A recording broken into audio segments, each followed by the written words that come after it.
सौरभ कुमार, अध्यक्ष IDBI bank officers association के नाते बोल रहा हूँ। आज की बैठक बैंक के निजीकरण के विरोध में आयोजित की गई है।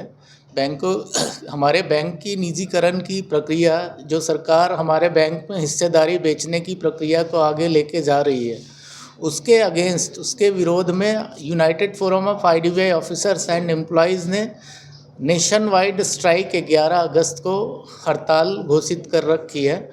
वो हड़ताल हमने पूरे देश में हमारे 16,500 से ज़्यादा कर्मचारी, ऑफिसर्स और 3,500 से ज़्यादा कर्मचारी उसमें हिस्सा लेंगे। उस हड़ताल के मद्देनज़र, उसकी तैयारियों के मद्देनज़र आज की ये बैठक की गई है। तो सर, सरकार से क्या मांग है? सरकार से हमारी मांग है कि आईडीबीआई बैंक में 51% हिस्सेदारी, जो parliament on the floor of parliament, सदन में सरकार के वित्त मंत्री ने एश्योरेंस दिया था कि आईडीबीआई बैंक में 51% की हिस्सेदारी हमेशा बनाकर रखी जाएगी, वो हिस्सेदारी बना के रखी जाए। अभी सर दिक्कत क्या होगी आप लोग का? जैसे सरकार के बेच रही है, आप लोग दिक्कत सबको है, हमको भी होगी दिक्कत, हमारे ग्राहकों को भी हो सकती है। हम जो पब्लिक सेक्टर बैंक्स हैं, उनका हित, ग्राहकों के हित में काम करना हमारी पहली प्राथमिकता होती है। जो भी गवर्नमेंट की स्कीम्स हैं, सरकार की स्कीमें हैं, उसका ग्राउंड लेवल इम्प्लीमेंटेशन के लिए हम जी तोड़ काम करते हैं। हम छोटे किसानों, हम छोटे उद्योगपति, हम जो हमारे शिक्षा के लिए बच्चे पढ़ने बाहर जाते हैं, बड़े कॉलेजेस में जाते हैं, उनके हितों का फ़ायदा रखते हैं। खासकर आईडीबीआई बैंक की स्थापना 1964 में देश में औद्योगिक क्रांति लाने के लिए की गई थी। तब पंचवर्षीय योजना में औद्योगिक क्रांति का एक मुद्दा आया था, जिसके लिए आईडीबीआई बैंक का विकास बैंक की स्थापना की गई थी। और तब से नेशन बिल्डिंग में, हमारा राष्ट्र के निर्माण में, राष्ट्र के इंफ्रास्ट्रक्चर के निर्माण और विनिर्माण में बहुत बड़ा योगदान रहा है। और तब से लेकर आज तक हम अपने कंट्रीब्यूशन को देश हित के लिए बनाए रखे हैं और आगे भी हम देश हित के लिए काम करना चाहते हैं। अच्छा सर, एक सवाल है कि मान लीजिए सरकार हर चीज़ को प्राइवेटाइजेशन कर रही है, आखिर कभी प्राइवेटाइजेशन में लोग को पेंशन भी नहीं मिलता है। सर, ये जब 60 वर्ष के हो जाता है तो दिक्कत होने लगता है, इस पर क्या राय है? नहीं, पैसा आप ग्राहकों का पैसा कह रहे हैं? नहीं, आप लोग का भी प्राइवेटाइजेशन, एम्प्लॉय क्या? हाँ, एम्प्लॉय के हितों की भी रक्षा नहीं होती किसी भी निजीकरण किसी भी बैंक के बाद, किसी भी ऑर्गेनाइजेशन के निजीकरण के बाद एम्प्लॉय का हित भी सुरक्षित नहीं होता है। देखिए, इस बैंक में जो सारे कर्मचारी हैं, वो एक प्रक्रिया के तहत, सरकारी बैंक में दाखिले की प्रक्रिया के तहत आए हैं। सबने परीक्षा पास करी है, सबने इंटरव्यू पास किया है और सारे पैन इंडिया कंपटीशन को फेस करके इस बैंक में कार्यरत हुए हैं। और उन सब का भविष्य निजीकरण के बाद मुश्किल में आ सकता है, उनके परिवार का भविष्य, उनके ऊपर संकट आ सकती है। इसलिए हम सारे चिंतित हैं और हमारी सरकार से मांग है कि हमारे बैंक के निजीकरण को बंद करें और इसमें मिनिमम 51% हिस्सेदारी बनाए रखें। अपना परिचय दे दीजिए। मेरा नाम सौरभ कुमार है, अध्यक्ष all India IDBI officers association के होने के नाते बोल रहा हूँ। बिहार बैठक के बारे में आपने सुन लिया कि बैठक क्यों हुई। हम लोग, आप जो पूछ रहे थे कि आपका प्राइवेटाइजेशन होगा तो सिर्फ पेंशन में प्रॉब्लम, पेंशन नहीं, जॉब सिक्योरिटी पर खतरा है। जॉब ही नहीं बचेगा तो पेंशन क्या बचेगा।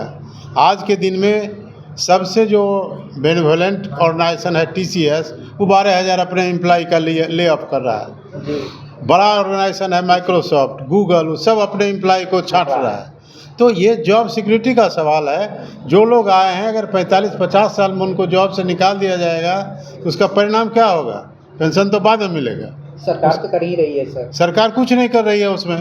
प्राइवेट कंपनी होगी तो प्राइवेट, उसका जो मालिक है वो करेगा, सरकार को उसमें क्या करना है। सरकार तो प्राइवेट कंपनी के यहाँ बेच के पैसा ले लेगा और इधर उधर बांट देगा, वोट खरीद लेगा।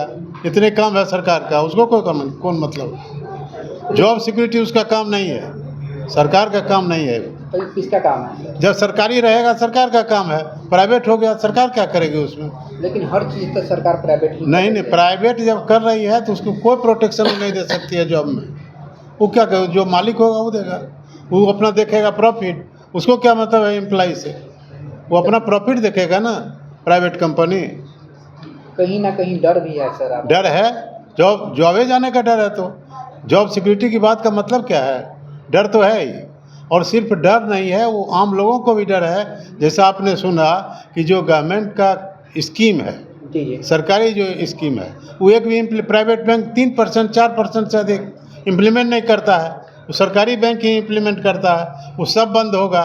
आज की जो सरकार है उसके जो सलाहकार पुरुष हैं, अटल पेंशन योजना, जी अटल पेंशन योजना का 94.5% सरकारी बैंकों ने किया है और 3.5% किया है प्राइवेट बैंक। तो सरकारी जो जितना योजना है वो तो बंद हो जाएगा अगर प्राइवेट हो गया। और IDBI तो एक ये लिया गया है सामने, एक IDBI को करेगा, कोई बैंक नहीं बचेगा। अभी तो मर्जर हुआ है, बाकी बैंकों का प्राइवेटाइजेशन भी होगा। यहाँ शुरुआत होगी खाली। ये टेस्ट चेक है, टेस्ट करना है इसमें क्या इसका विरोध होता है, कितना दूर तक विरोध होता है। तो सर IDBI के कर्मचारी है ना विरोध करेंगे? हाँ, पब्लिक को भी विरोध करना चाहिए, क्योंकि इसमें उसके पास जानकारी क्या है? एक खतरा और है जो सुन लीजिए आप, कि जो बीडर आया है उसमें सिर्फ 2 विदेशी है और 1 देशी है, कोटक महिंद्रा जो बाहर हो रहा है। तो जो विदेशी है वही दोनों खरीदेगा इस बैंक को, उसी में से अगर बिका तो उसी दोनों में कोई खरीदेगा। तो प्राइवेटाइजेशन का खतरा नहीं है, वो ईस्ट इंडिया कंपनी होगा, विदेशीकरण होगा इस बैंक का। और आगे उसका परिणाम क्या होगा, देश की संप्रभुता का सवाल है।